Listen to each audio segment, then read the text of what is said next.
Bonjour à toutes et à tous, bienvenue dans « Et toi, t'en penses quoi ?» cette rubrique qui nous permet de réfléchir un petit peu aux questions qui reviennent, notamment au sujet de la foi, et de voir quels éléments de réponse on peut apporter. Alors récemment, j'étais ici avec une jeune personne que j'accompagne dans une réflexion sur les questions de la vie, sur la foi depuis un petit moment, et une dame est rentrée dans ce local et a demandé si elle pouvait se joindre à nous.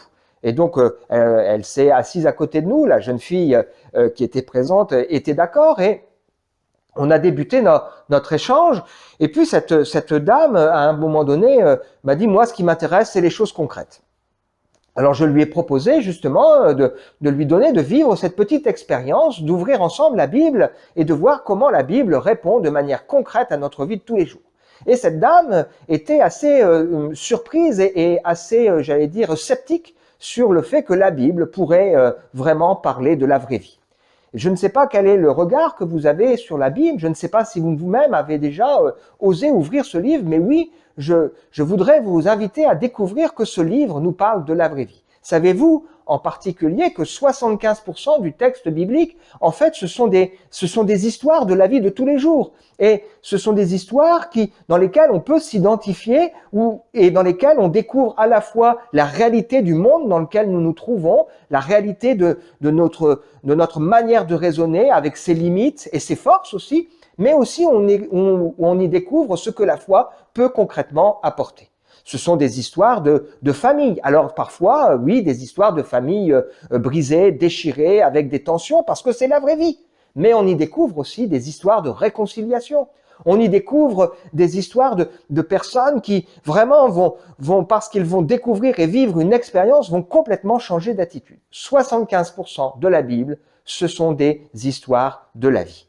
15% environ, ce sont des textes poétiques. C'est en particulier le cas des psaumes et des proverbes. Les psaumes, ce sont en fait des prières qui ont été formulées dans différentes situations dans lesquelles on peut se retrouver. Par exemple, lorsqu'on se sent faible, fragile, lorsqu'on se sent abandonné, ou alors tout simplement lorsqu'on se sent débordant de joie et de reconnaissance, lorsqu'on se sent en danger.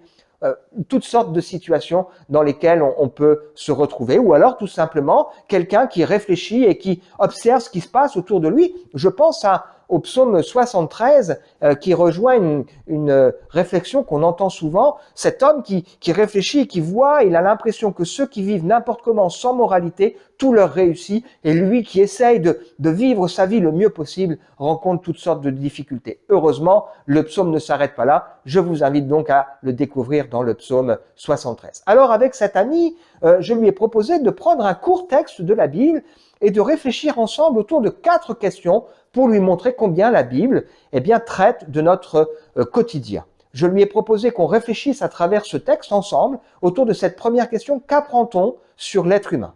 En quoi ce texte nous parle de la vie dans laquelle nous nous trouvons? Deuxième question toute simple: qu'apprend-on sur la personne de Jésus ou sur Dieu? C'est-à-dire pas quelque chose de théorique, mais sur sa manière de réagir au contact des personnes ou au contact des besoins ou au contact des situations. Son regard sur les aspirations du cœur. Troisième question intéressante: qu'apprend-on sur la foi? La foi, pour certains, c'est simplement le fait de croire en Dieu. Et on découvre dans la Bible que la foi, c'est tout un cheminement de vie. C'est de la confiance, mais encore faut-il savoir en qui et comment avoir confiance, pourquoi avoir confiance. Et donc, on a lu ensemble ce court texte autour de cette question: qu'apprend-on sur la foi? Et enfin, dernière question très intéressante: en quoi ça nous rejoint, nous, aujourd'hui, dans notre quotidien du mois de janvier 2023. Eh bien, c'était vraiment très intéressant et nous avons eu donc ici un très bon échange. C'est sur cette base que d'ailleurs je fais ces petites réunions découvertes avec les amis qui le souhaitent. Si vous-même vous êtes intéressé, curieux, si vous avez envie de voir comment on peut lire la Bible pour voir comment elle nous rejoint dans notre quotidien et comment elle peut nous apporter des réponses, eh bien, n'hésitez pas à prendre contact avec moi. Il y aura certainement moyen d'organiser quelque chose. Voilà, à très bientôt.